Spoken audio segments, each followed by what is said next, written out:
Welcome to Stuck in Neutral Radio with your host, CJ. I hate my job. Got a wrecked bucket of fuck. I'm so pissed off right now I can't see straight. Ooh, screwed over the meltdown on the radio. Ooh! Call the TV, people. All here for the show.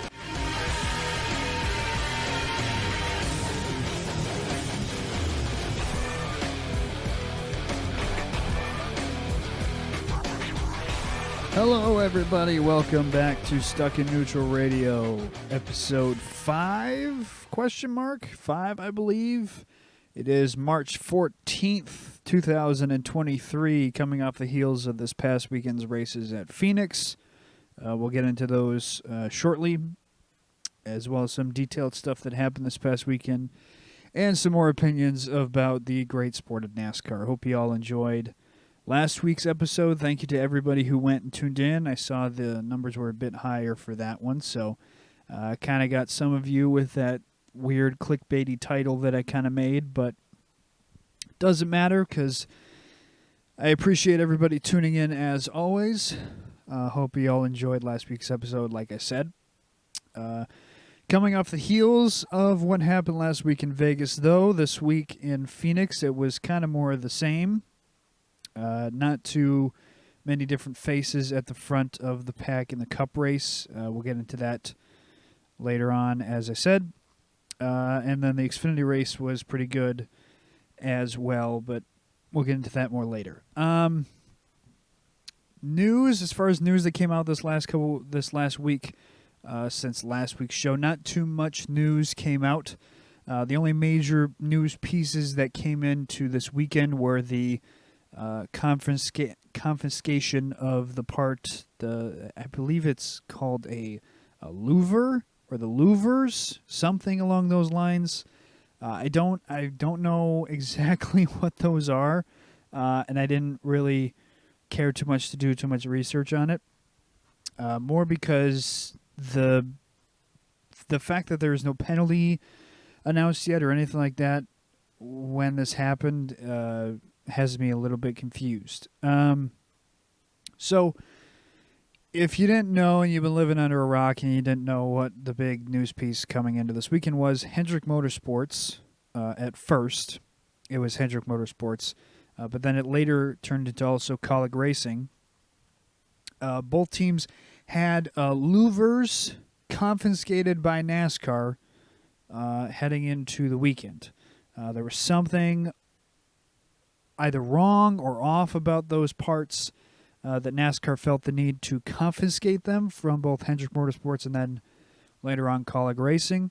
No penalty has been announced yet as far as, what the points deduction may be for each team or the fines that may come with it. Nothing along those lines have been announced, at least at the point of me recording this, which is Monday night. And you guys this will go live Tuesday afternoon. So if something comes out within the time after this is released, just know that I obviously recorded this well beforehand. Last season we saw the only major news piece as far as, NASCAR having to dish out a big points penalty as far as messing with factory parts was obviously Brad Keselowski last year getting docked 100 points towards the beginning of the season. It was actually around this time is when they had that points penalty handed out to them and they were behind the 8-ball. It was pretty early on in the season. As far as what may come for Hendrick Motorsports and Kaulig Racing, truthfully, I'm a little bit confused more because and I don't know if they're waiting to announce it when they actually announce the points penalty and the fines, but the fact that they have not said why they confiscated those parts is a little bit odd to me. Usually you'd think that if they confiscate something, they'd say they found that there was something either wrong with the part, broken with the part, or possibly that they feel as though Hendrick and Kaulig Racing Both had like fibbed with the part. They had changed things about the part itself to get an improvement that way. But there was nothing said. It's very, very vague right now. As far as when I'm recording this, I have not heard anything as far as why they chose to confiscate the part, why this happened.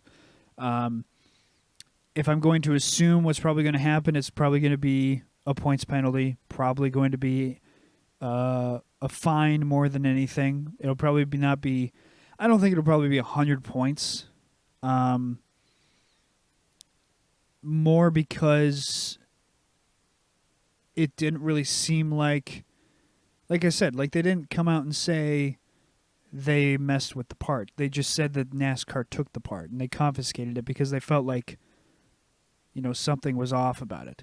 And again, that could just simply be maybe it's a faulty part. Maybe that's why they confiscated them and they didn't do anything else besides that. Because usually you'd think that if something as major as, messing with factory parts that they're obviously not allowed to do, they would not hesitate to say that and not hesitate to say, hey, there will be fines and a points deduction later on the week. There's been nothing along those lines. The only details that we've gotten is they took the part and it stopped right there.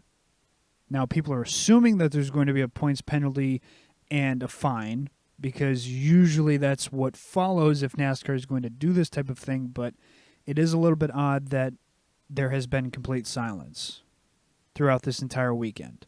Not even like rumors of like what might be wrong with the part. Nothing as far as what I've seen. Now maybe I missed something, but as far as if some sort of details are going to come out, it's usually going to be plastered all over the place, and usually it's going to be, spread around the internet and talked about. Nothing has been said.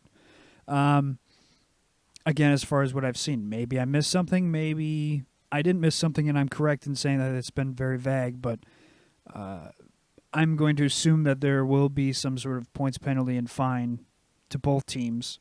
Not a certainty that both teams and, as far as fines and points are going to be the exact same, but I'm just going to assume that that's probably what's going to happen.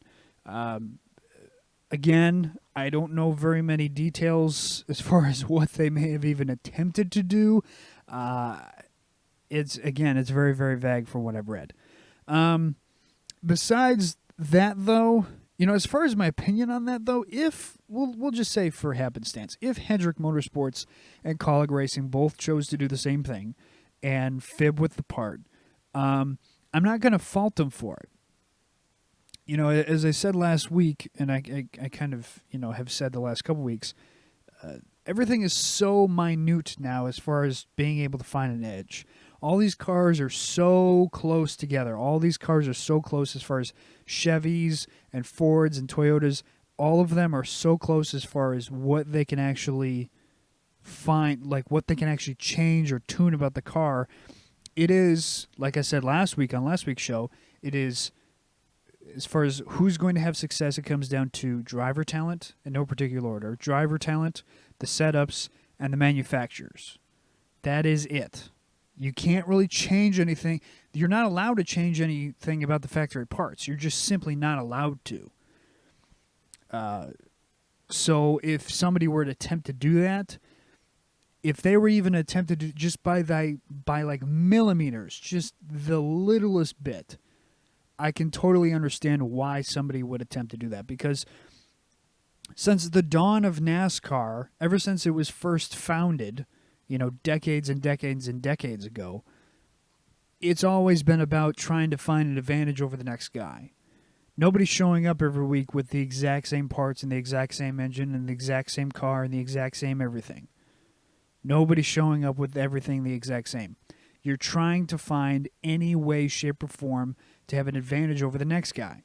That's why last year, when Brad Keselowski got his 100 points, it's like, well, man, you really set yourself behind the 8 ball, but the reason why the penalty was so steep was because this is the first person who actually got caught messing with factory parts. This is the first person. So if the points penalty is not steep enough, that it is not going to deter other teams from trying the same thing. Because every other team, if they look at the points penalty that Brad K's team is going to get, and they say, well, it's not that bad, it's only 20 points, 30 points, whatever they deter is not a lot of points for what they may get in, positions and gain points by trying to mess with factory parts. What is the threshold there? What's the ratio of, however you want to put it? What are you willing to put on the line to lose the X amount of points you're going to get in order to try and gain those extra points and hopefully not get caught?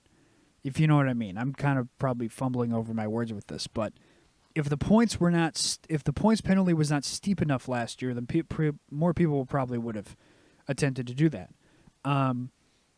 So you really, as far as I know, maybe there was another. I think there was maybe. I want to say there was another team last year towards the end, like months and months after that got caught with the same thing and got a 100 points penalty, but it didn't matter because they were already, there was no way of them points in their way in anyways. So there was no way they were going to make the playoffs unless they won.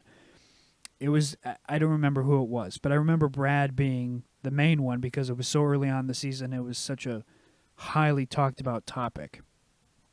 But if it is something along those lines, where it is something as steep as 100 points, even to somebody like Hendrick Motorsports, I would totally understand. And the reason why is because let's say they get docked 100 points. Let's say, I don't know who exactly the cars, we'll just say, I want to say Kyle Larson was one of the cars. We'll say Kyle Larson, who's had a great start to the season, by the way. Absolutely great start. Besides Daytona, and I really think he probably would have done pretty damn well at Fontana if his engine didn't, quit on him at the beginning of the race and knock him 16 laps down. Besides those key parts, he's done great. Was great at Vegas 2 weeks ago, was great this past weekend at Phoenix. He's been very, very fast, and he's been dominant. He has not left the top 5, really, for the last 2 weeks, and they've looked amazing. If they tried that, they mess with the Louvers or whatever the fuck they're called, and they get a 100 points penalty, and they get, we'll say, a $100,000 fine. I don't know how much the fine was originally with Brad Keselowski. If that is the case, I don't blame them. Because let's say they get docked 100 points. Well, let's be honest here. Kyle Larson is probably going to win a race by the end of the season. He has been one of the best drivers, bar none, for the last how many years since getting in that 5 car. And with how close and minute everything is with that car, it is worth the attempt to try and get victories and wins to get yourself more points in the playoffs. Because in his scenario, in his case, he's somebody that right now values wins 10 times over points. Unless they're playoff points that you get at the end of the stages, they really don't much matter to that team. Because the 100 points that he's going to get docked, the 100 regular season points he's going to get docked, mean absolutely nothing by the time we get to the last 10 weeks of the season. They mean literally zero. Especially now, considering the fact that there is no top 30 rule now in points in order for you to qualify for the playoffs. So now, if a team like, Todd Gilliland, who's going to have a rough season this season, it looks like, or any other, like Corey LaJoie, or anybody else who's usually outside the top 30 in points, anybody else like that, if they win a race this season, they're automatically in the playoffs, as long as we don't have 16 different drivers, which it's looking like we probably won't have 16 different drivers win races, at least before the last 10 weeks of the season. So right now, if you're a Hendrick Motorsports driver, and if you hope to mess with something in any way, shape, or form in order to get any more speed, in order to try to win races, well, NASCAR's probably, knowing their track history or their track record, probably won't take away your win, probably won't take away those playoff points that you earned. And at the end of the day, if you're going to try something and maybe get away for it for a couple weeks, but then get a 100 points penalty, let's say you win a race in those couple weeks, it's totally worth it. It's 100% worth it because, again, those 100 regular season points mean absolutely jack shit. They mean literally nothing. So, at the end of the day, what's stopping you from attempting to try and do those, to try and take those tactics? What's stopping you from trying to get anything and everything you can out of that car? Because, again, like I said, the only thing right now that you're allowed to do within the rules that immediately affects the car and how well you do is the setup you put in the car, the driver itself, and the manufacturer. And as we're seeing right now, it's Chevy, Toyota across the board. Chevy and Toyota right now, over the last couple weeks, have been the team, period. Now, there are outliers, as we'll get into when we talk about the Cup Phoenix race, like Kevin Harvick and Brad Keselowski, and just kind of, Ryan Blaney. There are outliers, but right now, that is the marquee. It's Toyota or Chevy. Now, that can change over the next month or so, but Ford seems like they got a long way to go because it seems like they are really behind. As far as other news, I didn't really see any other key pieces of news that came into the week. Obviously, the announcement, I already talked about Chase Elliott last week. I'm not going to rehash that again this week. The only thing I will just quickly say, Josh Berry in for the oval races, I want to say. I can't remember the guy's name. I want to say it's Jordan Taylor. He's an IMSA racer. I want to say it's Jordan Taylor. We'll just say it's Jordan Taylor. One of the IMSA drivers is filling in for Chase Elliott at COTA. I know that some people were like, "Oh, that's super cool." I could literally care less. And plus, he's not the only road course driver who's going to be driving at COTA. Former F1 driver, again, another fucking name I can't bear to even care about, is driving a Stewart-Haas car, I want to say. Not a Stewart-Haas car. He's driving the 15 car at COTA. Again, I could not care less. Unless you're like somebody who's going to come in and race every week, unless you are a former NASCAR driver who's coming back for his, couple races, a.k.a. Greg Biffle last year, this year Jimmy Johnson. Unless you're one of those guys, also Jimmy Johnson, I want to say it's rumored that he's going to be running at COTA.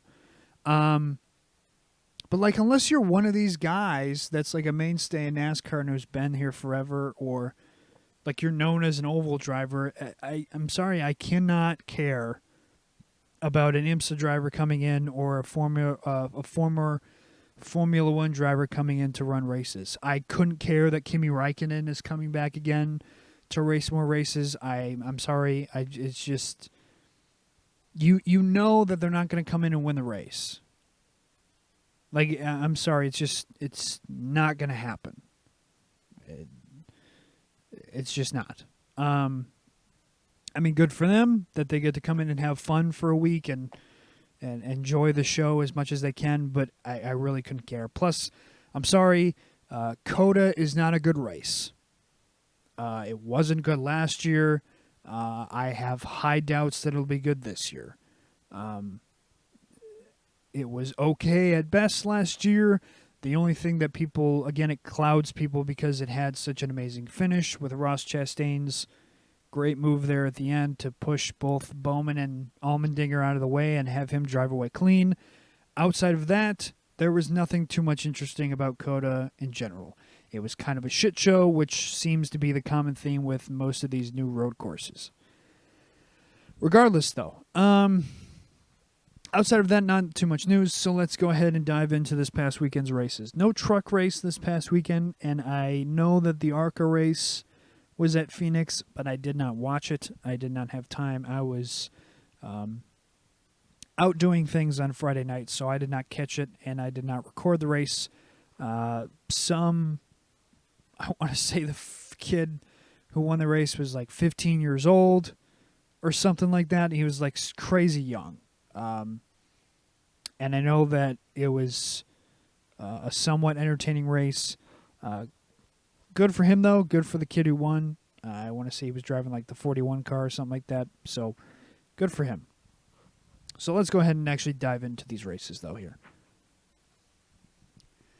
All right, so as far as the Phoenix Xfinity race, once again, we didn't have a truck race, like I said, but the Xfinity race was once again the best race of the weekend between the two. Again, I did not see the ARCA race, but the Xfinity race was better than the Cup race, I think. Tire fall-off was not talked about as much, but you could definitely tell tire wear had a factor yet again in the Xfinity race. A lot more spins. Josh Berry, for some reason, to start this season, has just decided to be almost half the cautions so far for the Xfinity series. He had a hell of a lot of fun at Daytona, being involved in a whole lot of wrecks there and having to beat up car by the end. I don't remember if he was involved in a spin at Fontana. I want to say that he was, though. I think he was involved. It was maybe like a... Yes, he was involved in that contact with Sheldon Creed. Sorry, it took me a second. But that thing with Sheldon Creed at Fontana, or Creed went to make a move... Or no, it was Josh Berry went to make a move on Creed, and then Josh ended up turning Creed because of it. So yet again another week where Josh Berry was involved in something wreck-related. He was involved in a wreck, I want to say, last week at Vegas, ? Don't quote me on that. But this week especially at Phoenix. The number one thing I will say is that they were not his fault. The one wreck where he spun with Sam Mayer on his bumper, if I was Josh Berry, I would be ready to wring out Sam Mayer's neck. I don't understand what the issue right now, and this isn't just a Josh Berry thing. This is a Junior Motorsports thing. Junior Motorsports has had an abysmal start to the season, team cohesion-wise. If you go back to Daytona, they were all lined up 2nd through 5th, and then all of a sudden, Justin Allgaier, with like 2 to go, decided to just abandon his 2 teammates ahead of him, turn down the track, and try and go for it prematurely. Not great team cohesion there. We've seen issues now at Phoenix. There probably have been more team issues in the past, but at Phoenix, there were some team issues there. There were team issues multiple times where like Junior Motorsports cars get into other Junior Motorsports cars. The obvious one was obviously Sam Mayer getting into the back of Josh Berry through turns 1 and 2. I keep wanting to say turns 3 and 4, but it's turns 1 and 2. Turns 1 and 2 where they were in the middle, and Sam Mayer just bumped Josh Berry and turned him around, and then Sam basically blamed Josh Berry for it and said that he checked up in the middle of the corner. Why is Sam following his teammate that closely through the middle of the corner that early on in the race is beyond me. I could rant about Sam Mayer forever. Personally, I just do not see where people think that he is a future Cup driver. I don't see it. He damn sure doesn't have a spot in HMS. Not only because HMS is all booked up, I think, for the next 10 years, at least. But also, he's just not... it was obvious that when him and Ty Gibbs had their little tete-a-tete over the last how many years of them racing against each other in ARCA and then racing against each other in the Xfinity Series and then having that fight and their back and forth that they've had forever and the fact they don't like each other and blah, blah, blah, blah. It's obvious that Ty Gibbs is hands down much better than Sam Mayer. And the hype behind Sam Mayer of him being a future star in NASCAR in general is just, it's beyond me. I don't understand it. He has, even if you watch the Xfinity Series race, where did Sam end up finishing? Well outside the top 10. Where were all the other junior motorsports cars for most of that race? Most of them, granted that Brandon Jones, which we'll get to in a second, had his struggles, but most of them were in the top 10. And then right when it mattered most, Sam Mayer just fell off like a ton of bricks. Now, I don't know if it was some adjustment that they made or some change that they made right there at the end, but Sam Mayer spent most of that race not really being the best teammate, especially with the thing with Josh Berry, and kind of just being lackluster and kind of just being there. And right at the end, he just kept falling like a rock. Like if you go back and go back and watch, don't even watch the race, just fast forward through the race. If you have a DVR recorder or something like that, like I did, just fast forward through it and watch him just fall down the time pylon. Just watch him fall down the pylon just continuously. He's not as good as people think he is, and I don't understand why there's this giant love for Sam and think that, oh my God, he's, why there was so much more love for Sam over Ty Gibbs, and that's another conversation for another day, but the love for Sam Mayer is beyond me.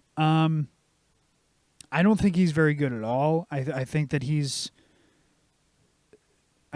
probably somebody that could he'll be the next Brandon Jones. Which, speaking of Brandon Jones, this is Sam Mayer's future.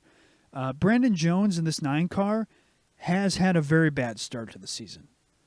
Like, him being in this 9 car is like, I thought that Noah Gragson was bad. Like, over the last how many years that 9 car has been around with junior motorsports in the Xfinity Series, we've watched plenty of drivers come in and through, and usually anytime that somebody's driving that 9 car in the Xfinity Series, they usually have a guaranteed spot in a Chevy team in some way, shape, or form in the Cup Series. And usually you'd say, well, they are talented in some way, shape, or form, and that's why they're getting that opportunity. William Byron was the obvious big one, who came in, was the 9 car, and was one of the most talented guys who was driving that 9 car in the Xfinity Series. Obviously, Chase Elliott drove that 9 car in the Xfinity Series before that. I'm trying to think of other people who drove that 9 car. Obviously, Noah Gragson was in that 9 car for a while. But by the end, you kind of thought that he's got something there. I thought that out of everybody who's driven that 9 car, I thought that Noah Gragson was far and away the least talented one. Which, again, up against the competition that has previously raced that 9 car, it's stiff competition. So it's not like I'm sitting there saying he has no talent. I'm just saying out of everybody who's driven that 9 car in the past, I thought that he was the least talented. Brandon Jones has now beaten him for that spot. Because if the trend continues for this season, he is in a lot of trouble. Brandon Jones, that is. I don't know what the issue is, but they've had a very bad start. They have been the obvious, and that's even worse than Sam Mayer. I think they are the fourth. They are by far looking like the 4th car in that junior motorsports crew, which is bad because for years it was always the 9 car is the stable car. It is the number 1 car. Whoever's driving that 9 car, they are the number 1 driver in most people's eyes. They'll say it's the 9 car, Then it's usually the 7 car with Justin Allgaier. He's a solid number 2 in junior motorsports. Now, since Josh Berry came in, they'd say it's the 8 car, and then it's the 1 car. But that 9 car is just dropped down. Now, it's early on in the season. I get that. We're only 4 races in, so we still got plenty of time for them to turn that around. But compared to everybody else in the establishment that all their Xfinity Series drivers have been able to make, he has looked by far the worst. If you ask me, guys who I look out for the championship this season, number 1, John Hunter Nemechek. Even though he had problems this past week in Phoenix, he's had by far the best start to the season. Had a great Daytona, great Fontana, great Las Vegas. Far and away, John Hunter is the guy. Number 2, Austin Hill. Austin Hill, he won at Daytona, won at Vegas 2 weekends ago. And although he has looked very good, I'd stick him right next to John Hunter. Those are the 2 guys right now that I think have had the most impressive start to the season. Number 3, I'd say Justin Allgaier. Justin Allgaier, although he's not winning races, he's still running very, very well. He ran and won multiple stages at Phoenix, granted they're strategy-based, but still he's had a lot of speed early on, and he is obviously the number 1 junior motorsports car by far. I don't even think it's close. I think that he's looking much more impressive than Josh Berry, a hell of a lot more impressive than Sam Mayer, and Brandon Jones isn't even in the conversation right now. So right now you have John Hunter, Austin Hill, and Justin Allgaier. I would even stick Chandler Smith in that conversation. Chandler Smith has had a lot of great runs so far to start this season. That 16 cars looked impressive. He was leading for a lot of that last run at Las Vegas. Obviously, he didn't lead the most important lap, the last lap, but he still ran up front for most of that Vegas race and was by far one of the more impressive cars. So Chandler Smith, I would put in that conversation. I don't know if he's a Final Four car because he is a rookie, and he'll probably make rookie mistakes, and we'll see how his season progresses, but I would put Chandler Smith in that conversation. After what happened this past weekend in Phoenix, I'd put Sammy Smith in that conversation. I watched, now granted, this is only 1 race. I didn't watch too much of ARCA, but ARCA comes around every year, one time in Minnesota to my home state, and they ran Elko Speedway in Minnesota. I went and watched that race live last year, and he rolled over the competition. Now, granted, again, it is a 18-car probably Joe Gibbs racing ARCA car, but he was far and away the most impressive ARCA driver there, and it wasn't close. Like, he was lapping people over and over and over again, and he had the race won by the green flag. Once the green flag flew, he had that race won. And after his impressive showing in Phoenix, again, I'm not sitting here saying he's a Final Four contender. I'm just saying guys to look out for in the playoffs and who I think will be impressive this year. Sammy Smith is now one of them. I was kind of timid on him just because he is a rookie. He is only 18.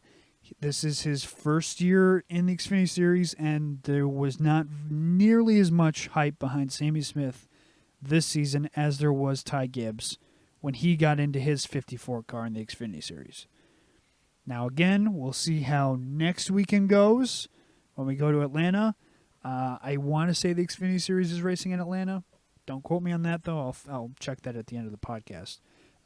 So it is a super speedway, but I want to say we'll check what's after Atlanta. But so Sammy Smith is somebody to look out for. So there's John Hunter, Austin Hill, Justin Allgaier, Chandler Smith, Sammy Smith. There's 5 guys, and I'll add a 6th. See, this is where it gets a little bit puzzling. I will add Josh Berry to that mix only because he has had impressive runs. He's ran up towards the front, and I think that he does have enough talent to be a contender by the end of the season. That's like a prediction for what to see at the end of the season. But besides that, I don't know of anybody else truthfully, that I'd really consider. Now, you'd say, well, what about the Fords? Riley Herbst has ran pretty well. I don't trust Riley Herbst one bit. I don't trust him at all. More because I've seen this song and dance plenty of times before, where he's ran solidly in the top 10, and I'm pretty sure, now I know for a fact, he's never won an Xfinity Series race in all the years that he's been in the Xfinity Series. He's another guy that just... There's a reason why I say that Ford is in a lot of trouble, and more specifically Stewart-Haas Racing, within the future of who could possibly race for that team. Because he's a Stewart-Haas racing car. He's a Stewart-Haas guy. And he's been very, very lackluster over the last how many years? Never won an Xfinity Series race, not one time, not even on an off chance, never won one. So he's somebody that I have no confidence in. Speaking of other Ford drivers that I have very little confidence in, notice I didn't say Cole Custer. The reason why I didn't say him is because he's had good runs where he's led. Mostly the most impressive run he's had so far was at Fontana. Besides that, he's just been there. At Vegas, he was bad. This past weekend in Phoenix, he was... I don't even know if he was bad because I never even saw him on track. He was never mentioned once. If he was in the top 10, I didn't notice him. He was just... It was almost like he didn't exist. And this has been Cole Custer's career for the last how many years? In the Cup Series. And now it's translating to the Xfinity Series, where it's like he's just not there. Although John Hunter had problems and he wasn't the fastest car, he was still up front at points. All the problems that Justin Allgaier had throughout the race of having bad strategy calls and all that other crap that got thrown his way, he was still up front at points in the race. He still won stages. Even though Austin Hill was just there. He was another one of those guys that were just there. He wasn't leading a ton of laps. He had his points where he was up towards the front, but it wasn't dominating the race. He wasn't up front for, half of it. He wasn't a mainstay as far as leaders go. Even I was like, okay, I can see Austin Hill. He's running fairly well, but I can notice him. Cole Custer is like impossible to notice. There are points in that race where I forget that Cole Custer is even a part of the Xfinity Series, where I'm looking at the leaderboard and I'm like, all right, well, let's see how Sam Mayer's running. Let's see how Justin Allgaier's running. Where's Kyle Busch at even? Where's Austin Hill? Where's Sammy Smith? How is he running? Where's John Hunter? How is he recovering? All that other stuff. I notice Anthony Alfredo more in these races than I do Cole Custer. Now, that's not a great thing for sponsorship-wise, but it's also not a great thing because what you're telling me is that you're not running well enough to get noticed. And for somebody who had won a race in the Cup Series, had a Cup Series ride for how many years, and to now step back, and almost every single person, who has stepped back and gotten a mainstay ride in a lower series. John Hunter Nemechek is a perfect example.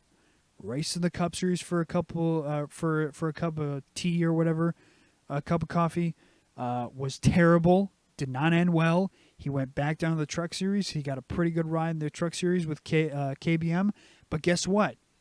He was winning races. He was the face of the Truck Series for a bit there, where it was like it was John Hunter versus the field. There was a minute there where it was John Hunter Nemechek and it was everybody else in the Truck Series. I'm not joking. Go back and look how he did that one year that he just rolled over the competition. It was him versus everybody else. And if you're somebody...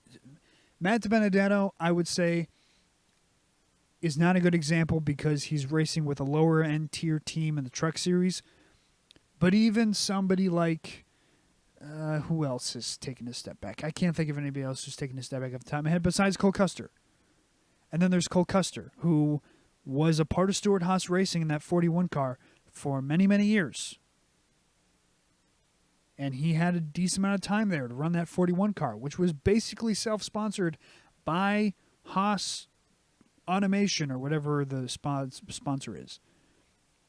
Basically a self-sponsored team. For how many years he got that opportunity and did nothing with it. He won one race, 1 year.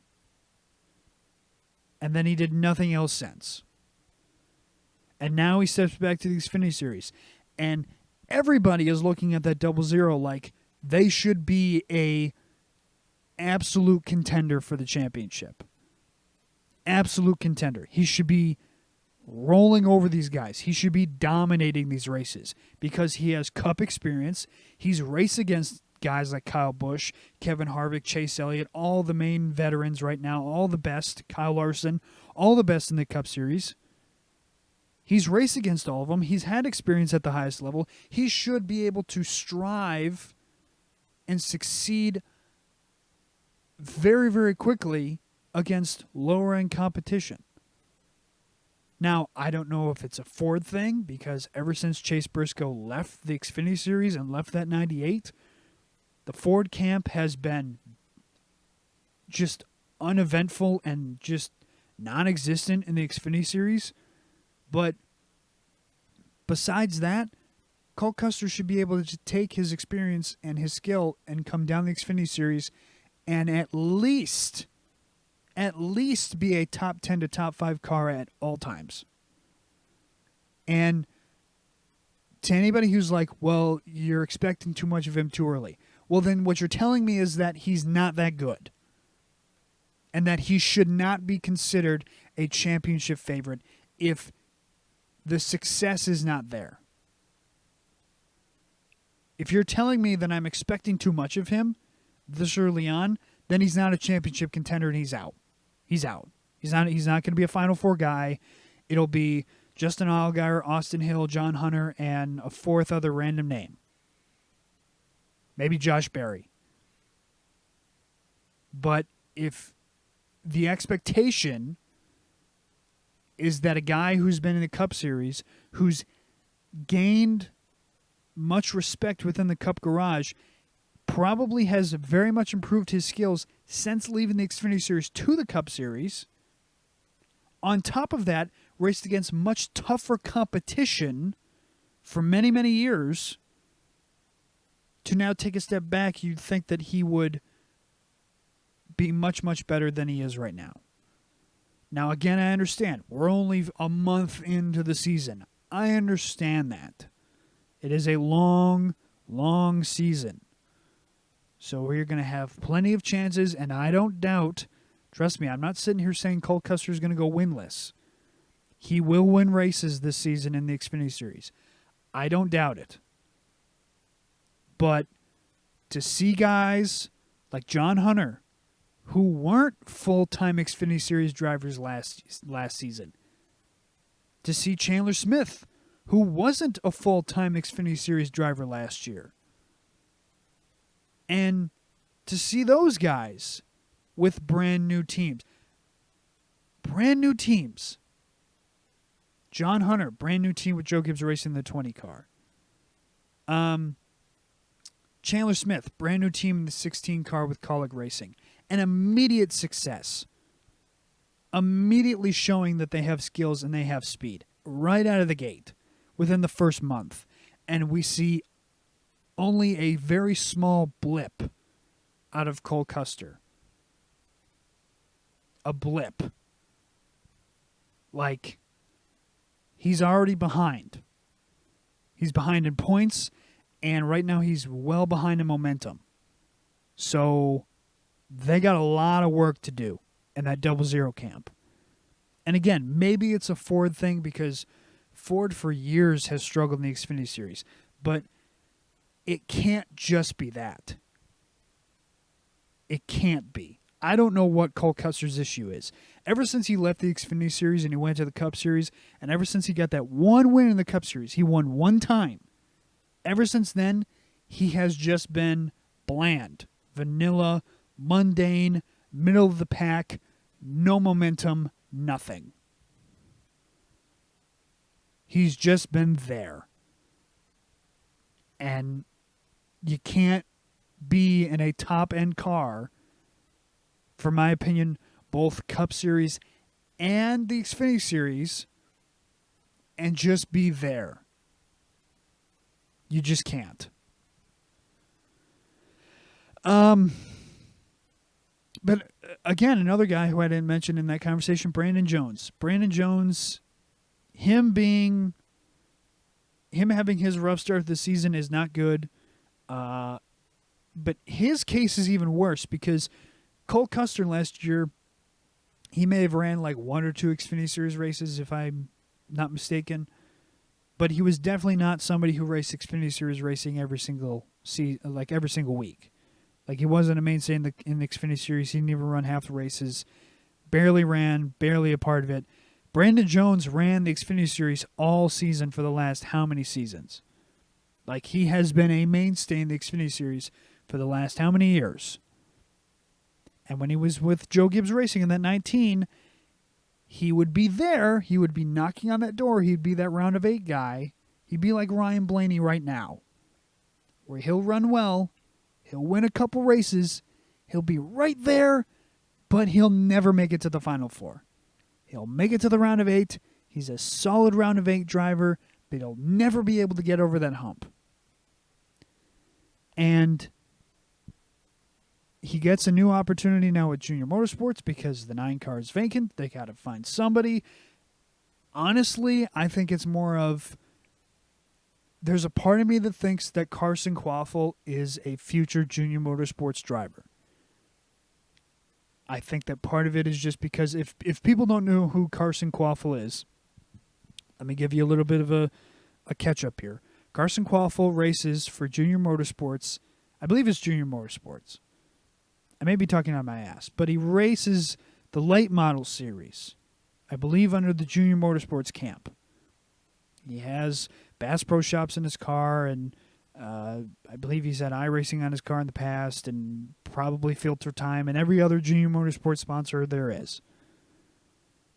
So he is, in my opinion, he is somebody that is going to make the jump from the late model and get an opportunity in the Xfinity Series. I don't know if it's in the next couple of years. I don't know how old Carson Quaffle is. He is a very young kid. But he has been somebody who's been a part of that late model crew for a bit now. And he's a mainstay there. And we know that if you're in the Junior Motorsports camp, you're more than likely going to get an opportunity at the next level within Junior Motorsports. So I don't know how old Carson is. There's a part of me that thinks that he's probably not 18 yet. But again, I may be talking out of my ass on that. But it also may be that Junior just doesn't think that he's ready yet.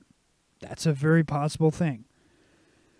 But I really believe, and this is a total shot in the dark on this, the more and more I'm thinking about this, the more and more I think that Brandon Jones is just a Band-Aid. I really think that Brandon Jones is just a Band-Aid for right now to cover that 9 car until Junior believes that Carson is ready to take that ride, and Carson Quaffle will be the next guy to get that 9 car in the Xfinity Series.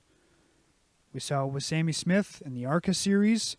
We saw it with Ty Gibbs in the ARCA Series, getting that opportunity, being a part of the Joe Gibbs camp, and then getting that opportunity now in the Xfinity Series.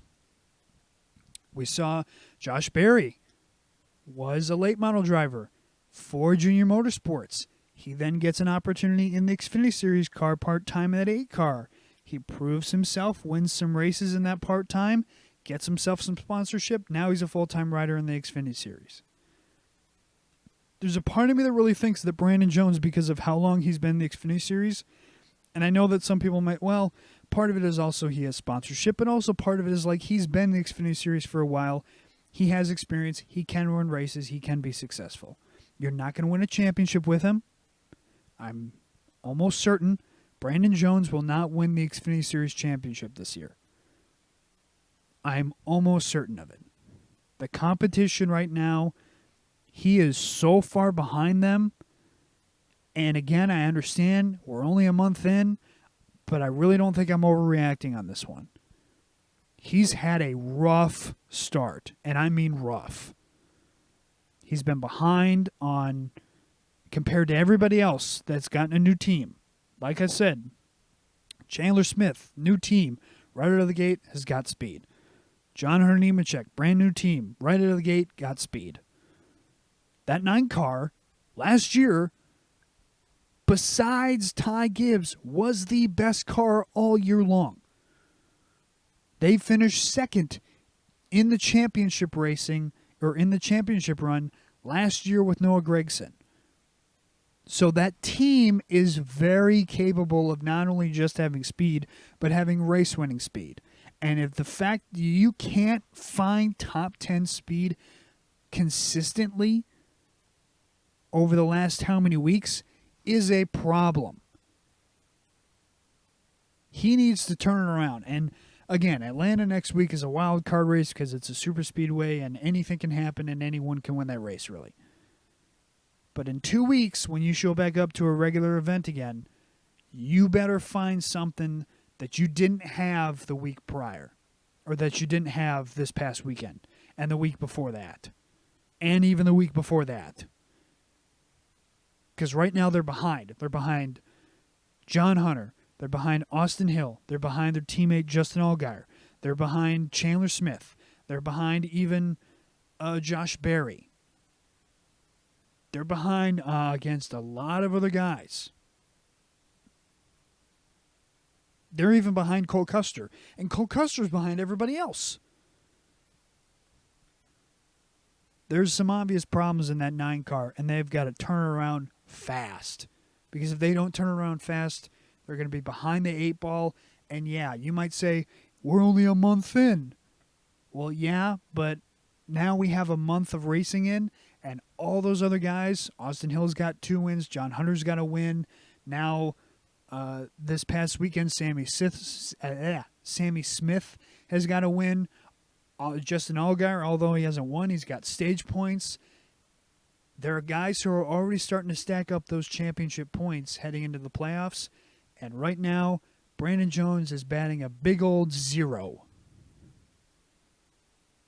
That's why the whole conversation about Chase Elliott being such a moron for getting himself injured is that he's missing out on all these playoff points and all these opportunities to win and all these opportunities to get those points in for the playoffs.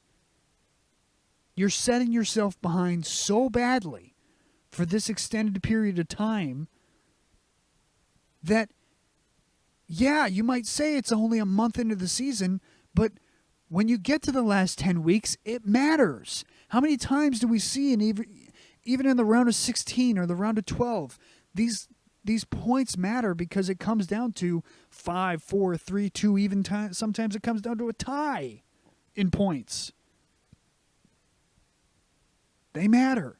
You can't fall behind right out of the gate. And I'm not too confident that Brandon Jones in the next month or so now, after we've gotten the first month of the season out of the way, I'm not too confident that in the next month, he's all of a sudden going to rack off 2 or 3 wins and a whole lot of stage points. I'm not too confident. So to end my rant here on the Xfinity Series, we're starting to, like I said, we're starting to kind of see the people who are going to be contenders for the championship at the end of the season. The race itself was pretty good. Congratulations to Sammy Smith. I'll be honest, even though I was talking about, certain people running really well, though, the one person who has surprised me in how fast they've been able to catch this and how fast they've been able to find speed isn't even Chandler Smith. It is Sammy Smith. The fact that he was able to run up front as long as he was able to, and not just beat the other mainstays like Austin Hill and Justin Allgaier and John Hunter and everybody else, but to beat Kyle Busch, that's something. It's not nothing. It is something. So at the end of the day, I give Sammy Smith 100% credit. He had a really great race. Congratulations to him. He was by far the best car. And again, It's fun to watch those guys. Sammy Smith, he didn't qualify on the pole. He qualified just inside the top 10, so you had to kind of watch him piece his way up through the field, and then once he got that lead, though, there was no chance. Like, he was the guy. I think Ryan Truex said it best in his interview. Like, he was just that much faster. As simple as that. Also, speaking of Ryan Truex, shout out Ryan Truex. Finished P2 in that 19 car. Really great for him. Somebody who, I understand that not everybody can get a ride, but I'm not sitting here saying that he needs to be racing for Joe Gibbs Racing every week. But, I mean, you already have one Truex in your camp racing the Cup Series for that 19 car. Why not have the other Truex race the 19 car full-time in the Xfinity Series? I don't see the issue with that. If I'm trying to remember, I don't really think he's ever been given like a Joe Gibbs or a Junior Motorsports or an RCR type equipment full-time. I'm not talking part-time. I'm talking like from Daytona to Phoenix at the end of the season. He ran all those races. As far as I know, maybe talking out of my ass about this again, but as far as I know, he's never been given that opportunity. And again, it's something that he was able to finish P2 in that race. Like, it was like 30. I remember because I watched the Xfinity Series on a replay. I had already knew what happened. I already knew that Ryan Truex finished second, and I already knew Sammy Smith won the race. So I watched it after the fact. I watched the race after the fact, and it was like 30-some laps to go, closing in, on like 20-some laps to go. And I'm sitting there, and I'm like, Ryan Truex is still 11th. I'm like, how the fuck does he get back to... How does he make up all that time? And it's not like he had a tire advantage over the other guys. He pitted at the same time as everybody else. How the hell did he get from 11th to 2nd in just such a short amount of time? And then to watch him do it was like, wow. Amazing job. Truly. So shout out Ryan Truex. He doesn't get enough love as it is. But that's the Xfinity Series race. Looking forward to Atlanta next weekend for the Xfinity Series. That should be interesting. But let's talk about the Cup race, the main event of the weekend. A lot of people were pretty upset with how the race ended. I'll get to that in a second. But firstly, like I had said before in the podcast, big controversy with the parts taken away from Hendrick Motorsports. It did not matter. Byron and Larson were the two best cars again, all race long. They led both stages. Byron got the first stage. Larson got the second stage. It's if there's one thing that I will say that is quite surprising to me so far to start this season for the Cup Series side, it is how well William Byron is doing. I don't know what changed from last season this season. I know that he had a pretty hot start last season, but it was not on this level. It was not on the level where he's winning, both stages last weekend at Vegas and then winning the race. And it's not on the level of like this weekend where he's winning the first stage and finishing second in the second stage to Larson, and then him winning the race again this weekend. He has not had a start like this, and it's not just because he won both races. It's because he has dominated both races. Him and Larson have dominated both races, period. And the fact that they have been that much faster than everybody else. And I know that I said, well, it's Chevys and Toyotas. But over the last two races, at least, it was just the two Chevys in the Hendrick camp. Like, Josh Berry's not going to be able to be that fast because he's in the 9 car. And although I love Alex Bowman, and I'll get to Alex Bowman in a second, he has not ran up front nearly as long as both Larson and Byron have. Those two have dominated the last 2 weeks. Now, it does have me a little bit worried when we get towards the end of the season because we see plenty of times guys who have speed right out of the gate in the first month or so, especially in the Cup Series, kind of taper off a little bit by the time we get to the playoffs. Not saying that they aren't competitive, but we've seen plenty of times where guys have speed right out the gate and then they taper off by the time the playoffs roll around. They're still contenders. They're still somebody to look at as far as winning the championship, but that momentum that they carried in the first month very much tapers off by the time they get to the playoff time because other people had a really bad start and then now all of a sudden their momentum is up because they're now starting to win and starting to have more success right at the right time as the playoffs start. So that is something. But still, regardless, the dominance that those two cards have had over the last 2 weeks is something to marvel at. You know, it's not like, you know, practice and qualifying got rained out this weekend at Phoenix and they just were given the top couple spots for qualifying because of the, you know, qualifying being rained out and their success last weekend. They had success last weekend in Vegas, dominated it. They came in here this weekend at Phoenix and they dominated it again. The whole Kevin Harvick thing, let me just get this out of the way. As far as Fords go, the only two people that were impressive at any point in the race were Kevin Harvick and Brad Keselowski. As far as the Kevin Harvick getting robbed there at the end, listen, I could talk about so many people here. I've said it before, and I'll just say it again now that it's now that it's set in stone and actually on audio. I think Harrison Burton getting the opportunity in the 21 car for Wood Brothers was a mistake from the get-go. I never liked it.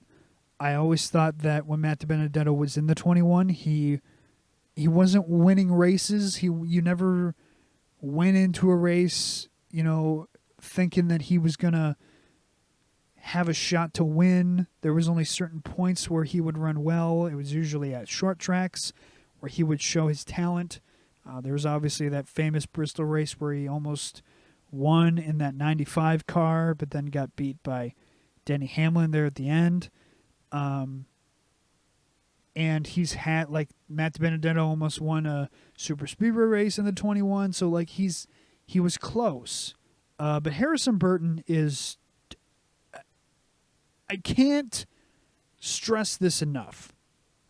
When Harrison Burton was in the Xfinity Series, he was never the guy. He was never a top guy in the Xfinity Series. He never lit the world on fire. He won some races every now and then, but he was never a mainstay in the Xfinity. He was never a guy that you ever looked at and said he's got a shot to win the championship. Never. So him getting this opportunity in the 21 car is purely based off of two things. His name, more specifically his last name, and the sponsorship that he brings in. That is it. There is no other reason that he gets an opportunity with Wood Brothers Racing. None. It is, well, he's Jeff Burton's boy, so we got to give him a shot. And plus, he's bringing in sponsorship previously that he already had, so we'll take that as well. That is the only reason that he gets that opportunity. If he doesn't have the sponsorship, doesn't have the name, he ain't racing in the Cup Series. Hell, I don't even think he's racing the Xfinity Series. So, I mean, why is he still here? Well, again, it's like I said, it's his name and his sponsors that he brings in. And I understand that people are upset because he caused that caution there at the end of the race, but I'm more upset because he even still has a ride in the Cup Series. I understand, again, last year was his rookie year, and, you know, rookie mistakes, you know, give him a break, give him time to get the car. It's also a brand new car, so it's something that they've never had to deal with before, blah, blah, blah, blah, blah. Anyways, this is his second year, and this is not a hot take. But I understand that the 21 car and the Wood Brothers Racing car is not Hendrick Motorsports. I understand it's not Joe Gibbs Racing. I also understand that the Ford manufacturers right now, it's seemingly across the board, are underperforming tremendously compared to the other two manufacturers. I understand that although they are affiliated with Penske, that it's not an actual Penske team car. That's just a Penske affiliate, so the expectations are not as high as Penske are. But Jesus God Almighty Christ, when you have no issues all race long, and trust me, Harrison Burton is not the only victim in this scenario. He's not even a victim. He's not the only person I'm going to point at here. But when you are a decent car, you're not a field filler. You're not Wick Rare Racing. You're not, BJ McLeod just sitting out there having fun, just joyriding, being happy being 20 laps down. You're contending. You're supposed to be contending for at least top 20s, and you're sitting out there running around, not a single issue with your car. You weren't involved in a wreck previously. It's just you. You're the reason why.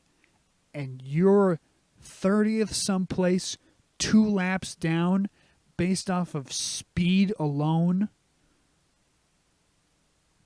Don't give me this, it's a bad week. There's no excuse to be in that car and be that slow. They were on the same lap and around the same position as Todd Gillen was in the 15 car. Which, for people who don't know, the 15 car is a field filler, and it's Rick Ware Racing. So, you're meaning to tell me that you're running the same times and on the same lap and around the same position as a field filler, and you're supposed to be a contender? At what point is your name and your sponsorships now hurting and holding that team back? At what point? Now again, I understand. Wood Brothers Racing, for years and years and years, has always been considered a middle-of-the-road team. It's never somebody to take seriously. For years, it was, before Matt Benedetto, it was Paul Menard. And before Paul Menard, it was Trevor Bayne. And before Trevor Bayne, it was whoever gave a fuck. I get that. But at the same time, the 21 car, as far as what I consider, right now, is not a field filler. Wood Brothers Racing is not a field filler. I'm not sitting here, like I said, expecting top 10s every week, but Jesus God Almighty Christ, could you at least try and stay at least a lap down? I get that the Fords are underperforming right now, and the Ford manufacturer across the board is having problems, but I don't see it being an issue for Kevin Harvick. I don't see it being an issue for Brad Keselowski. I don't even see it being an issue for Ryan Blaney. Sure, it's holding the Mac a little bit, but they're still on the lead lap running decent times. They're still finishing at least top 20. For all the problems that Joey Logano has had over the last how many weeks and how bad he has been, he's still finishing on the lead lap. Like, what's your excuse? The only excuse is you're not very good. And it isn't just because you caused that caution there at the end of the Phoenix race that I'm calling you out. It's because when you did wreck, you were multiple laps down, well off the pace, and just bad all day. And like I said, you didn't have any mechanical problems. You weren't slow on speed because you were caused in a wreck. You didn't have any issues all day long. As far as I know, you didn't have any speeding penalties, nothing like that. As a matter of fact, both Kyle Busch, who, yes, Kyle Busch is Kyle Busch, but Michael fucking McDowell, both of them had a speeding penalty at the same time. And they had no problems getting themselves back on the lead lap and still having decent finishes. But yet, for some insane reason, Harrison Burton can't even stay not only just one lap down. And like I said, no mechanical issues, not involved in any wrecks previously. It was all him. He's not good. Period. I get it. This is the model of the sport now, where it's sponsorship is the name of the game. If you've got money bringing to the table, you're going to get opportunities. But at some point, you got to look at yourself in the mirror and go, why are we still giving this kid an opportunity? And maybe they'll consider that at the end of the season. I don't think a Wood Brothers Racing is somebody that would drop a driver mid-season. Like, I don't think that there's somebody to do that. But they damn sure have to look at their driver lineup there and go, is there anybody in the Xfinity Series we would be willing to give a shot to? Is there anybody else in the Xfinity Series that may possibly have money coming in that they could kind of fill in for most of the money that Harrison Burton fills in, and maybe we can bring him on and hopefully have better finishes? Because that's something that you need to consider now. Because running 30th on back without a single issue to the car, and it's all the driver, and his lack of ability to find speed is concerning. It's very, very concerning. Another guy who had a very concerning Phoenix race. What the hell happened to Austin Cindric? I know that he was not talked about at all because he was just a non-factor, but as far as I know, he didn't have any speeding penalties. He wasn't involved in any wrecks. He didn't spin out one time. He didn't have any mechanical failures, and he was running outside the top 20. Now, I would say that Austin Cindric, in what I would consider was previously the number one Penske car for the last how many years, in that 2 car, the number one car, he is not able to crack the top 20 for most of that race and was just bad all race long. Again, no mechanical failures, no penalties, no crashes involved in, nothing. All the driver. What's the excuse? Missed the setup? Other guys missed the setup to start the race. Joey Logano was slow. He went a lap down, but he was able to figure it out. Why weren't you? Austin Cindric, Harrison Burton, what are your excuses? Because I understand that the Ford camp right now is struggling compared to Chevy and Toyota, but a Ford was dominating the end of that race this past weekend and nearly won it. So what's the excuse? And as far as I know, there isn't an excuse that you can even come up with. You were just simply bad. Jesus Christ. Last week I spent how many minutes? I was going to say how many hours, but how many minutes talking about how bad that Stewart-Haas racing lineup looks right now? And how one guy is carrying that team, and it was very prevalent this past weekend. One guy is carrying that team, and he's already got one foot out the door. There is almost no future for Stewart-Haas Racing right now as far as being competitive for championships or long playoff runs or nothing. And even Chase Briscoe, who's had terrible races the last couple weeks. He was able to crack the top 10 and finish in the top 10. Sure as hell, he wasn't spending himself in the top 10 for most of the race. He only got himself to the top 10 right there towards the end. But he still finished in the top 10. Same thing with Joey Logano. He sure as hell had himself a shit-ass race for most of it. But he was still... He was still able to finish inside the top 15 by the end of it. What's the excuse? What's the excuse, Austin Cindric? What's the excuse, Harrison Burton? Why are you guys so bad? Why are you guys so slow? Why are you guys so off on speed? I get that the Ford camp is struggling, but it's not everybody. Hell, Ryan Blaney has had himself not the greatest last couple weeks, and he's had no problem still finding himself in the top 10 towards the end of these things. He was mostly a non-factor for the race at Phoenix this past weekend, but go back and watch. He was in the top 10 at the early part of that race.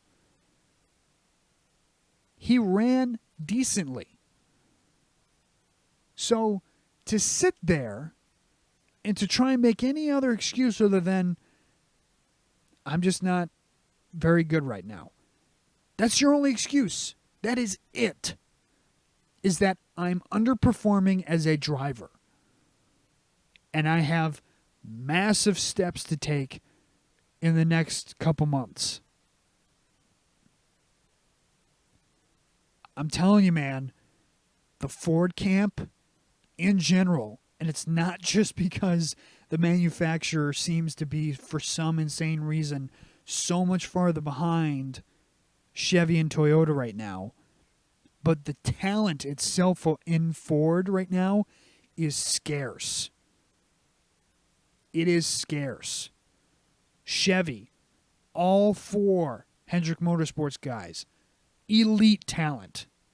Don't give me this bullshit about Bowman not being good. Elite talent across the board. Look at even Trackhouse Racing. Good. Some elite, some good talent. RCR has one elite talent, one bad, but they have one elite talent. Look at the Toyota camp. Danny Hamlin. He's elite. Can't deny it. Elite talent. Truex, although was pretty bad at Phoenix this past weekend, he's an elite talent. Christopher Bell, I would consider him an elite talent right now. Ty Gibbs, he's got a long ways to go.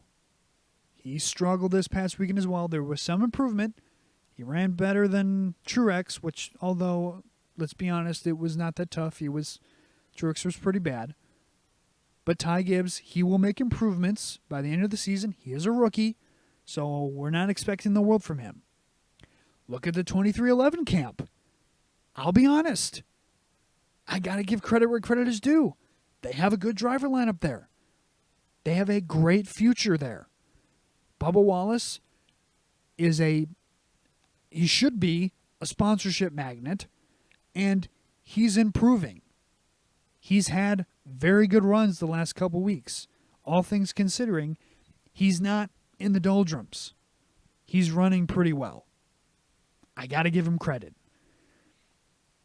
Look at Tyler Reddick. Tyler Reddick has ran pretty well. He was there a contender at the end of that race this past weekend at Phoenix. There is talent there in that Toyota camp. As far as future goes, Bubba Wallace could be an elite talent. Tyler Reddick is won races. He's on his way to being an elite talent. Like I said, Christopher Bell, elite talent. Toyota has talent. What's Ford's talent? Kevin Harvick's an elite talent, but he's not here next year. Like I said, he's already got one foot out the door. Joey Logano's an elite talent. There's one. Some people will say, well, what about Ryan Blaney? Ryan Blaney is, I will be fair, just for those Ryan Blaney fans out there, and I'll say he's an elite, and I'm putting quotation marks around this. He is an elite talent. To some people, he's an elite. I wouldn't put him as elite, but I'm being fair, and I'm saying he's an elite talent. The only reason I'm saying this is because he's been to the round of 8 plenty of times. He's ran very, very well the last couple of seasons. Although he didn't win a single race, which is concerning, last season, he's ran pretty well in the past. And he's won races. And he has the potential to win a championship down the line. He's going to have a lot go his way, but he has the potential. So I'll say, just for those Ryan Blaney fans and those Ryan Blaney marks, he is a quote-unquote elite talent. Besides that, Where's your elite talent? I like Brad, but Brad is on the back end of his career, and he's not elite anymore. Now, he had a good couple weeks these last couple weeks, but a couple of good weeks is not enough to make up for a whole terrible season last season. Like abysmal. Especially by a veteran of his standards should expect of himself. Chris Buescher is not elite. Austin Cindric is not elite. Harrison Burton is far from elite. Chase Briscoe, not elite. You can't win a couple races and run decent at just dirt tracks and road courses and for me to consider you elite.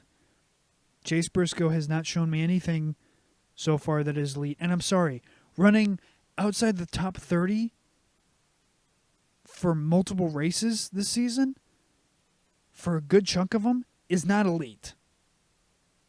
I don't care how bad your manufacturer is. That's bad. That's bad by most people's standards. Ryan Preece, brand new to the Cup Series. Not elite, obviously. Eric Almirola, not elite. Not elite. He's good. He's decent. I wouldn't even say good. He's decent. Not elite. So if I'm being honest on my opinion, you have two elite talents in Ford. And it's not like you have two teams like Toyota does. Toyota has just two teams, and they have four elite talents.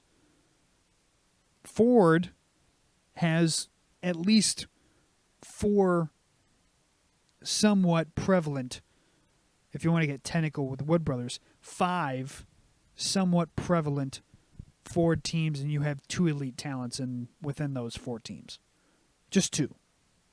And one, like I said, already has 1 foot out the door and is done after the season. So after the season, you'll only have one elite Ford talent in that entire camp.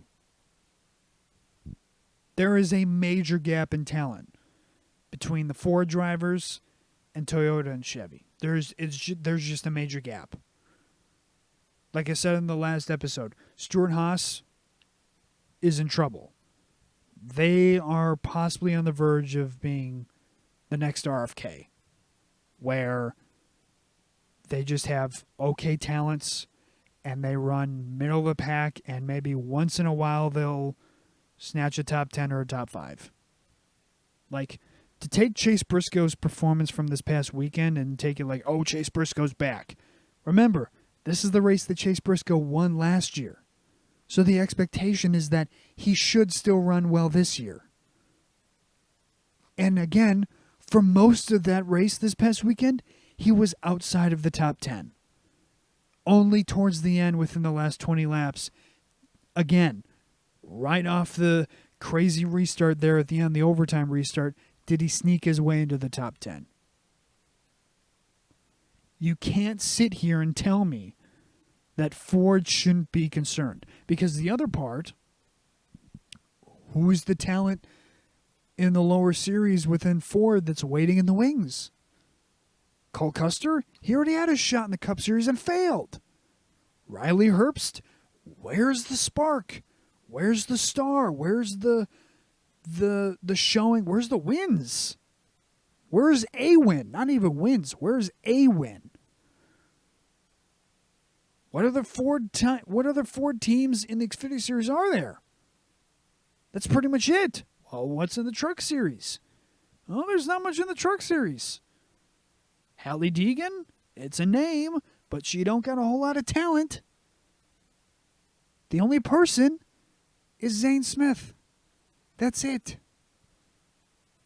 And I'm not sitting here saying that Zane Smith's going to light up the world if he were to join Stewart-Haas, but it's the only name that's in a lower series that's Ford affiliated that you would consider as somebody who would get an opportunity. I mean, is Stewart-Haas seriously going to replace Kevin Harvick in that 4 car with Cole Custer again? They're just going to go back to what they already did? Are you serious? Why would you do that? Good question. I don't know why, because I sure as hell wouldn't.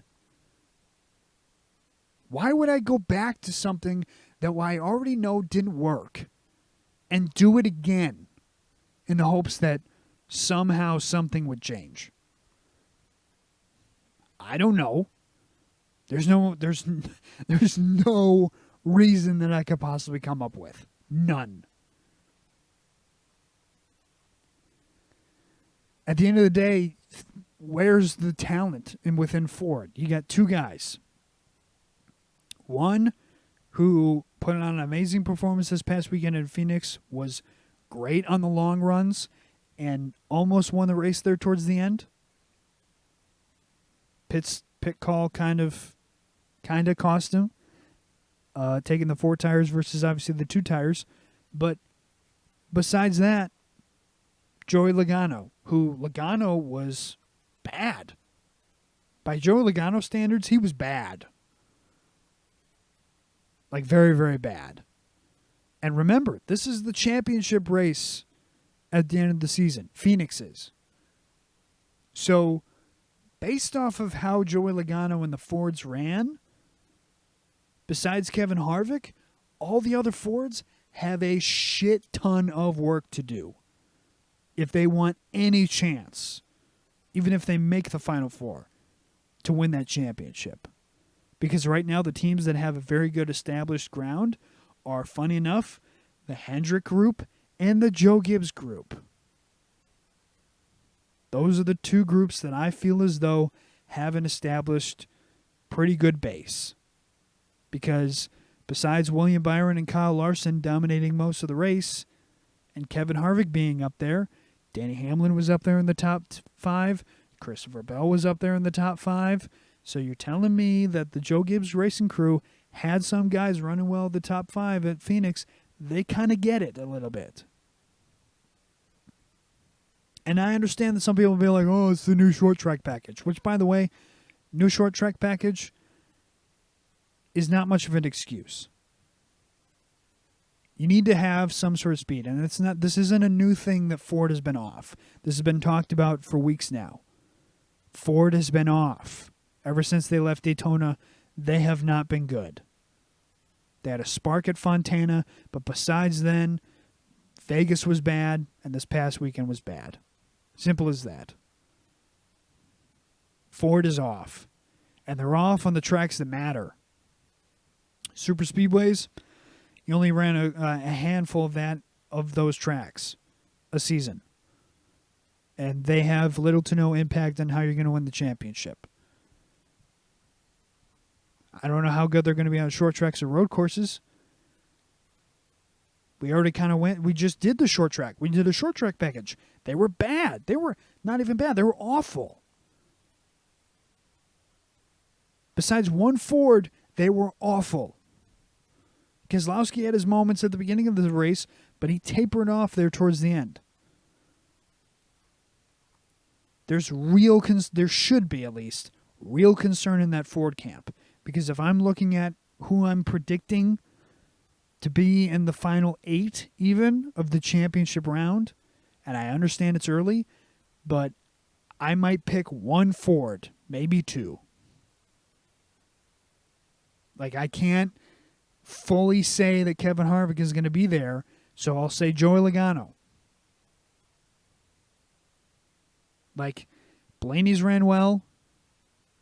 He might be a contender. But he didn't win a single race last season. I don't think it's that hot of a take to say Blaney might not make the round of 8. I don't think it's that hot of a take. He didn't win a single race last season. He's kind of had a bit of a shaky start to this season. Logano at least won the championship last year. What do you want me to say? It's what I see on the TV. The Fords are not running well. Simple as that. I hope that they turn it around because I don't want to sit here and just watch a Chevy versus Toyota battle all season long. I'd like to see some of the Fords do well. I'd like to see the RFK guys be fast. I'd like to be proven wrong that there's some talent within Stewart-Haas Racing. I don't want to go into the next 10-plus years of NASCAR and say Stewart-Haas Racing tapered off the minute Kevin Harvick left. And I don't want to see another RFK middle of the road group. I want to see other guys be talented. I want to see other teams be in contention. I don't want to see Stewart-Haas fall off. I don't want to see them be the next RFK. I want to see them be competitive. I want to see them compete and win and possibly contend for a championship. I want to see that. I want to see Chase Briscoe succeed. I want to see Ryan Preece succeed. I would love to see Cole Custer come back to the Cup Series, and if he did get that opportunity, I'd love to see him succeed, but I have no confidence in that. I have no confidence that Cole Custer could do that. I have no confidence in Riley Herbst. I have no confidence in Chase Briscoe, and I have no confidence in Ryan Preece. I'd love to sit here and say that I have confidence that the Stewart-Haas Racing crew is going to somehow turn it around, but I don't see a future for them. And part of that is their success and the talent that they have there, and part of that is, this might be a hot take and it might be a reach, but Tony Stewart's got his hand in a lot of different baskets right now. You know, when he was running Stewart-Haas Racing just even a couple of years ago, he wasn't owning an NHRA team at the same time. He didn't own SRX at the same time. Now he's got his hand in SRX, where he's owning and running the car, like driving. He now also owns an NHRA team. And on top of that, Gene Haas also has another race team in Formula One. So these guys aren't just focused on the Cup Series anymore. Especially Tony Stewart was the Cup Series guy. If you were to ask me, out of Stewart-Haas Racing, who of the two are probably running the show in NASCAR, I'd probably say it's the Stewart side. But Stewart now has his hands in other things. Not to mention the fact that besides him doing broadcasting, which Tony has gone on record that he likes doing broadcasting, and good for him. Good for him that he's doing the broadcasting gig for Fox for the short amount of time he gets to do it this season. But besides that, he's came out and said many things that he does not like about NASCAR.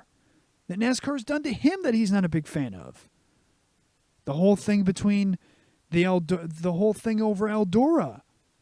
And how the truck series was racing at Eldora for their dirt race of the season. And then all of a sudden some shit changed. And NASCAR kind of fucked over Tony in a way. And then now they don't race at Eldora anymore. Don't think that doesn't upset Tony. Just saying. Maybe he's not as invested anymore as people think he is.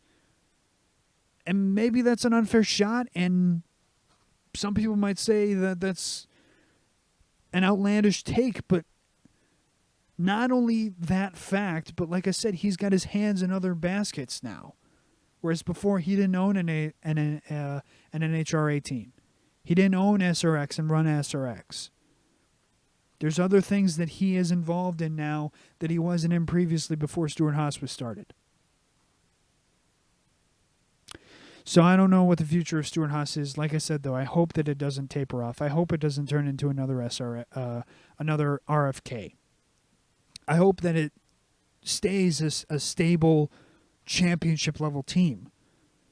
But looking at the future and what could possibly be the future, unless Stewart-Haas goes and poaches another driver from a Toyota or from a Chevy camp, and even still, what driver from the Truck Series or Xfinity Series or even the ARCA Series, like, what driver could Stewart-Haas poach as a developmental driver that's in the lower series right now that could possibly be a star of the future? Chandler Smith? He ain't ready. Sammy Smith? He's probably getting one of those Cup Series rides in the next couple of years. Truex is probably down in the next couple of years. Somebody's got to fill in that ride. Danny Hamlin isn't going to be driving forever. Somebody's got to fill in that ride. Chandler Smith, I don't know what the future of Chandler Smith is, but I don't think that he's Cup Series ready yet. I mean, who else? Josh Berry. Josh Berry's pretty committed to Junior Motorsports. I don't think he's going to be too happy about moving over to a Ford camp. I don't think that he would be somebody for that. Plus, he's in his 30s, for Christ's sake. It's not like he's a young guy. Who else is left? Austin Hill. I don't know how long Austin Dillon's going to stick around. And even still, who's to say that RCR probably won't keep Kyle around? Maybe Kyle's a short-term thing. You don't know what the future is. John Hunter? Maybe John Hunter's the other guy next to Sammy Smith who gets that opportunity in the Toyota camp in the Cup Series. There's a lot of unknowns, and as far as guys that you see in the Xfinity Series, I don't know if you could get one of those guys. And even if you did get one of those guys, like John Hunter was already in the Cup Series. I don't think that he's going to all of a sudden be able to turn around Stewart-Haas He was already a Ford driver, and we already saw how that turned out. Now, granted, it's front row motorsports, but Stewart-Haas needs a star. This is why they missed out so badly on getting Kyle Busch for that 41 car.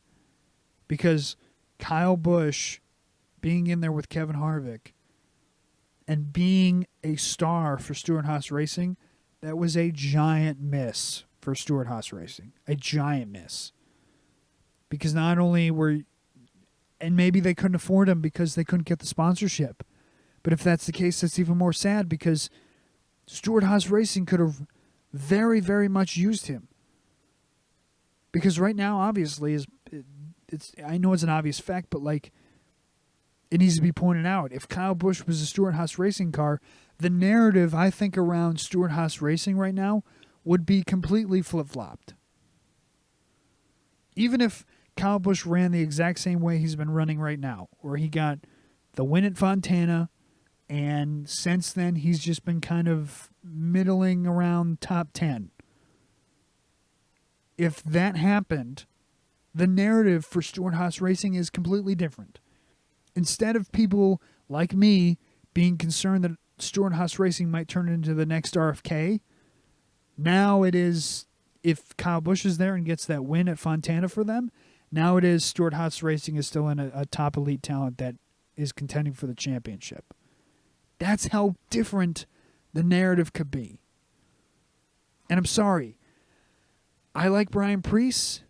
I think he's a good short track driver. I think that he's a good guy. He's probably a good guy. I've never met him in real life, but he's probably a good guy. Seems like a good guy at least. He seems like a talented driver, but who's drawing in more sponsorship interest? Kyle Busch or Ryan Preece? I think we both know who the answer to that question is. So there's a lot of questions for that Ford camp. But, again, tangent. But, anyways, as far as the Phoenix race itself, I thought it was pretty good, more because I know that some people were complaining about the fact that the drivers were it's so hard to pass, blah, blah, blah. But the tire fall off was something that I loved. Again, like I said earlier, the long run, that was the only way that you could pass guys is either, and it seems like that might be the case when we get to the championship race in the end of the season, is the only way you're going to be able to pass people is off of restarts, or you're going to have to get a long green flag enough to where you can save tires more than the guy in front of you and pass them that way. That seems to be the only way. But with that being said, William Byron ended up capturing his second victory of the season, second in a row. Larson again comes up short, but also pretty good Xfinity Series race. The one thing I will say though, and I have to say this because for the last how many weeks I've said the Xfinity Series races have been 10 times better than the Cup Series races, and it's not even close. The one thing I will say though is although it seemed like you didn't see a whole lot of passing, especially at the front of the field. The race itself, the Cup Series race and the Xfinity Series race, I'd still say the Xfinity Series race is better, but not as big of a margin as it was the last couple weeks. Especially last week. Like, the Xfinity Series race at Fontana, it was close, but I still felt like it was better than the Cup Series race. The Xfinity Series race at Vegas fucking made the Cup Series race at Vegas look embarrassing. But this race at Phoenix, it kind of went back to where that gap shrunk a bit. I would still say the Xfinity Series race was better than the Cup Series race, but not as big of a margin as it was the week prior. Mostly, I think, because the tire fall off was much bigger, and you got to see some mid-pack movement that way. But like I said, the leader who's got that clean air is just such a giant advantage that you need to just find another giant advantage somewhere else over the leader in order to not only get to him but pass him. And that'll be the interesting thing to watch for when we get to the championship race at the end of the season. But with that being said, this next weekend is Atlanta. We'll see here. Let me check. I should probably do this before I do the podcast, is check the schedule to see who's actually racing, when, where, and what. But the Cup Series race is obviously next weekend. Xfinity Series race. So, yes. All three series will be back next weekend. Truck, Xfinity, and the Cup Series will be all be racing at Atlanta next weekend. Doubleheader, it looks like, for Xfinity and Truck on Saturday, and then the Cup Series race on Sunday. So, an interesting set of races this weekend. Obviously, another super speedway race. We'll see how this one goes. I'm still kind of shaky on Atlanta being a super speedway race, but fine. The other key piece of news that I saw was they moved at Atlanta. This will be something to watch for this next coming weekend here. They moved the commitment cone for the entrance of pit road from where it usually is. So for anybody who obviously knows Atlanta, the commitment cone in the entrance of pit road, it is obviously coming off of turn 4. But they moved it. Question is why, but they moved the commitment cone all the way back to the entrance at turn 3. So now when you enter pit road at Atlanta, you have to get off the track down the backstretch. Now, I obviously know why they did this. Probably for safety reasons or something like that. I don't know. It's more safe to enter pit road on the backstretch than it is in turn 4.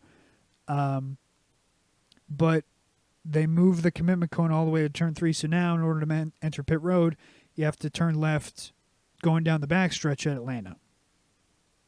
And you hit the commitment cone there, heading into 3, and then you have to stay on the apron all the way through 3 and 4. And then probably once you get to the wall, I'd say is probably when you have to hit pit road speed. I don't know for sure if the commitment cone in turn 3 is when you have to hit pit road speed. I would assume not. I would just assume that it means that you're committed to hitting pit road and you can go as fast as you want to all the way around the apron until you hit until you actually hit pit road where pit road speed starts. I'm assuming that's what it is. I don't know for sure. Don't quote me on that, but that's just my assumption. But that'll be interesting to see. It is kind of odd that they moved the commitment code that far back. I don't know if it was because they were concerned about the possibility of, the amount of speeds that they're carrying coming off of 4 and the chances of wrecks for, late commitment. I have no idea what it could possibly be, but it'll be something interesting to watch for this weekend at Atlanta. It'll be interesting to see how people are able to maneuver that, some new obstacle to to keep an eye out for. So thank you again so much for listening. Hope you all enjoyed this week's podcast. This will be out Tuesday at noon, like I said earlier on March 14th. And we'll be back again sometime around the same time, same day, hopefully. Next week, reviewing all 3 Atlanta races and then covering all the news that progresses throughout this week. So again, thank you all for listening. Hope you all enjoyed. If you're listening on YouTube, links are down in the description. If you just click that one link, it'll pop up a link tree of all of my links to my the YouTube page that you're on right now, and then obviously my Instagram and my Twitter. I'm more active on Twitter right now. I'm trying to get into it more, and then obviously, hopefully soon, if I can get my ass on it, I'll start to make some content for Instagram as well, and start posting up clips of the podcast on Instagram for your enjoyment. But anyways, go follow me all on my socials. Like I said, linking down in the description. If you guys enjoyed the podcast, please give it a like here on YouTube as well. And don't be afraid to subscribe. I'm not going anywhere anytime soon. I'm going to keep talking about NASCAR every single week around the same time, covering all the stuff that happens throughout the week. And hopefully y'all enjoy my content that I put out. Hopefully y'all enjoy my opinions. I'm not afraid to say stuff that I actually feel, and whether you agree with me or disagree with me, hope you find me enjoyable to listen to. But again, all of you enjoy this weekend's races at Atlanta. I'm just realizing this is a bit of a longer podcast than I thought it was going to be. You know, what's funny is I was like, yeah, there's not that much news. This will probably be a shorter podcast, and it's longer than last week. So that's what happens when you get to ranting. But thank you again so much for listening. Hope you all enjoyed, and we will see you all next week. Peace out.